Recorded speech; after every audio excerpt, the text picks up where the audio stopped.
السلام عليكم البنات، كي دايرين؟ لاباس عليكم؟ صحيحه لاباس؟ نتمنى تكونوا بخير وعلى خير وباحوال طيبه ان شاء الله. اليوم نشارك معكم وجبه غداء طاجين ديال الكروفيت. البنات ما شهيتكم فيه، تيجي رائع رائع رائع وسهل التحضير، تيوجد لنا في رمشه عين، شي حاجه اللي دغيا دغيا والمذاق ديالو بنين وبمكونات اللي بسيطه. دابا بلا ما نطولوا عليكم خليكم مع الفيديو حتى الاخر وفرجه ممتعه. بسم الله على بركة الله. بالنسبة للطريقة ديال التحضير، خديت طاجين اللي حكيت فيه البصلة ولا تشلضوها رقيقة تيبقى اختياري ليكم.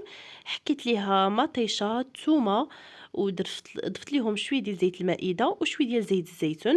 وبالنسبة للتوابل ضفت الملحة، شويه ديال الكمون، شويه ديال البزار، السودانيه اللي تيبغي الطعم ديال الحار تيضيفو، شويه ديال زرعة القزبر، وتنضيف كذلك شويه القزبر ومعدنوس مقطعين، وتنخليو البصله ومطيشه حتى تيتشحروا لنا مزيان.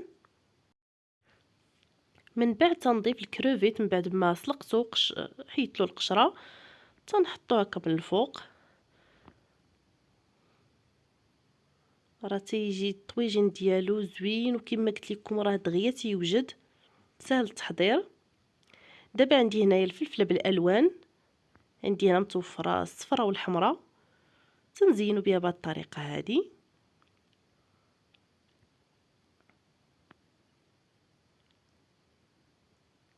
ودابا غادي نضيف شويه ديال الزيتون من الفوق ونغطيه على الطاجين ونخليه حتى يطيب مزيان، وعاد نكملوا له طريقه التحضير.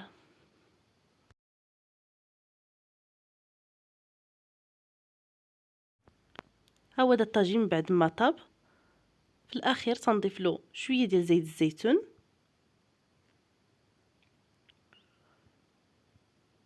عندي هنايا خديت البيض اللي طربته، واحد جوج بيضات اللي تطربوهم مزيان وتضيفوهم من الفوق. صراحه الطاجين تيجي زوين، تحضروه للغداء ولا العشاء، شي حاجه اللي سهله التحضير.